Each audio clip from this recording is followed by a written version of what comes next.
মানি না। দাসী যখন এই কথা বলল, ফেরাউন অট্ট হাসি দিতে দিতে রাগান্বিত হয়ে গেল, বলে বিষাক্ত সর্প নিয়ে আসো, বিষাক্ত বিচ্ছু নিয়ে আসো, তার শরীরের মধ্যে তুলে দাও।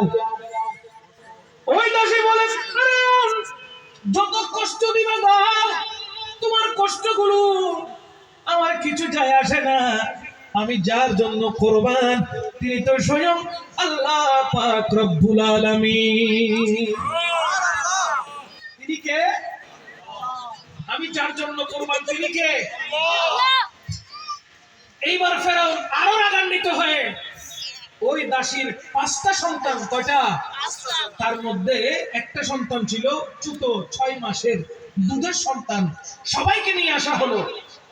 আসার পর বিশাল একটি কড়াই, রাইসুল মুফাসসিরিন হযরত আব্দুল্লাহ ইবনে আব্বাস রাদিয়াল্লাহু তাআলা আনহু ওই কড়াই সম্পর্কে বয়ান দিতে গিয়ে বলছেন, এমন এক তেলের কড়াই এত বিশাল, সেইখানে একটি তরুতাজা গরুকে ফ্রাই করা যাবে।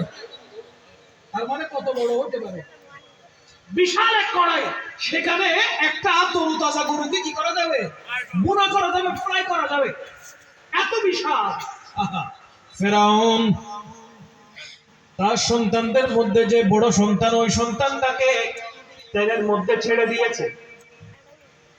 উত্তপ্ত গরম ওই তেল একটু যদি চুলা থেকে গায়ে পড়ে, উস্কা পড়ে যায়, ঠিক না? চামড়া ছিলে যায়। আর সেই জায়গায় এত বিশাল তেলের কড়াইয়ের মধ্যে ওই দাসীর প্রথম সন্তানটাকে ছেড়ে দেওয়া হলো। ওই দাসীর সন্তান শহীদ হয়ে গেল।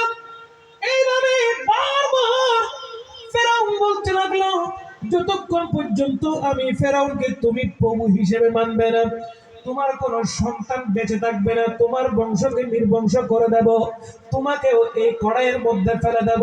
তাড়াতাড়ি সময় থাকতে বলো, আমি ফেরাউনকে প্রভু হিসেবে মেনে নাও। ওই দাসী বলতে লাগলো, এমন একটা সন্তান নয়, 1000টা সন্তান যদি আল্লাহর রাস্তায় কুরবান হয়ে যায়, আমি শুধু আমার আল্লাহকে মানবো। লা ইলাহা